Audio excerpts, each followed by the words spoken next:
ഡോക്ടറെ how Y? എൻ്റെ പൊന്നു ഡോക്ടറെ, എൻ്റെ കുഞ്ഞിനെ എപ്പോൾ പാല് കൊടുത്താലും വേറെ ഒരു പ്രശ്നവുമില്ല, പക്ഷെ അപ്പം തന്നെ ഛർദ്ദിക്കും.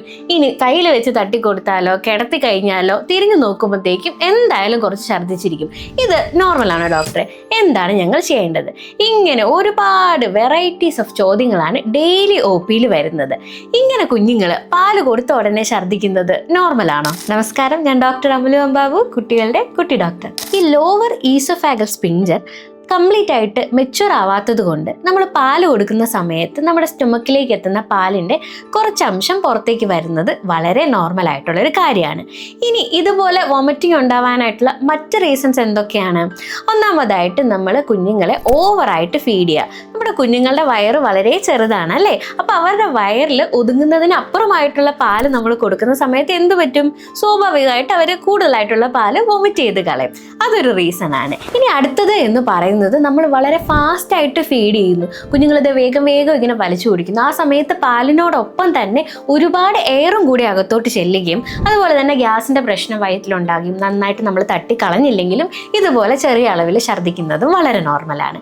ഇനി നമ്മൾ ശ്രദ്ധിക്കേണ്ട കാര്യം, പാല് കൊടുക്കുന്ന സമയത്തും പാല് കൊടുത്തതിന് ശേഷവും നമ്മൾ കുഞ്ഞുങ്ങളെ കിടത്തുന്നതും ഇരുത്തുന്നതുമായിട്ടുള്ള പൊസിഷൻ എന്തൊക്കെയാണെന്നുള്ളതാണ്. അതായത് നമ്മൾ പാല് കൊടുത്ത ഉടനെ കുഞ്ഞിനെ നന്നായിട്ട് തട്ടിയൊന്നും കൊടുക്കാതെ നേരെ നമ്മൾ ബെഡിൽ കൊണ്ട് കിടത്തുകയാണെങ്കിൽ നമ്മുടെ ഈ ഗ്രാവിറ്റി ഒക്കെ കാരണം തന്നെ ഓൾറെഡി കുറച്ച് വോമിറ്റ് ചെയ്യാനായിട്ടുള്ള സാധ്യതയുണ്ട്. കുറച്ചൊക്കെ ഛർദ്ദിക്കുന്നത് നോർമലാണെന്ന് നമ്മൾ പറഞ്ഞു അല്ലേ? എപ്പോഴാണ് ഇത് സീരിയസ് ആയിട്ടുള്ളൊരു സിറ്റുവേഷൻ ആണെന്ന് നമ്മൾ നേരത്തെ പറഞ്ഞു. ഗ്യാസ്ട്രോ ഈസോഫാഗൽ റിഫ്ലെക്സ് എന്നാണ് നമ്മൾ ഈ ഫിനോമിനനെ പറയുന്നത്. ഇത് സീരിയസ് ആകുമ്പോൾ അത് ഗ്യാസ്ട്രോ ഈസോഫാഗൽ റിഫ്ലെക്സ് ഡിസീസ് ആവും. അതുപോലെ തന്നെ മറ്റ് പല കണ്ടീഷനിലും ഇതുപോലെ കുഞ്ഞുങ്ങൾ ധാരാളമായിട്ട് ഛർദ്ദിക്കുന്നത് കാണാം. സോ എന്തൊക്കെ ഡേഞ്ചർ സൈൻസ് ആണ് നമുക്ക് നോട്ടീസ് ചെയ്യാൻ പറ്റുന്നത്?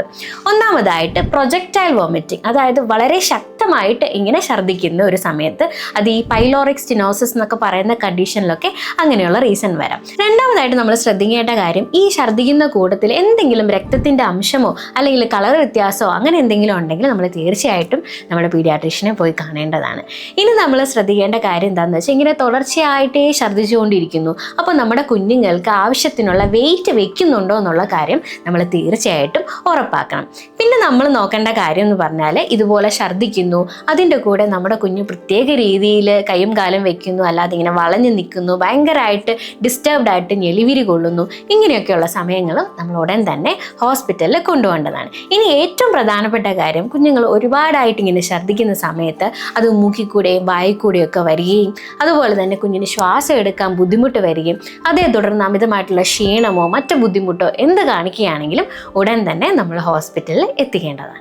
സോ നമ്മുടെ കുഞ്ഞു വാവകൾ വൊമിറ്റ് ചെയ്യുന്നത് നോർമലാവാം, അബ്നോർമലാവാം. ഏതൊക്കെ ടൈമിലാണ് അത് അബ്നോർമൽ ആവുക എന്നുള്ളത് കറക്റ്റായിട്ട് കണ്ടുപിടിക്കുക എന്നുള്ളതാണ് നമ്മൾ ചെയ്യേണ്ട കാര്യം.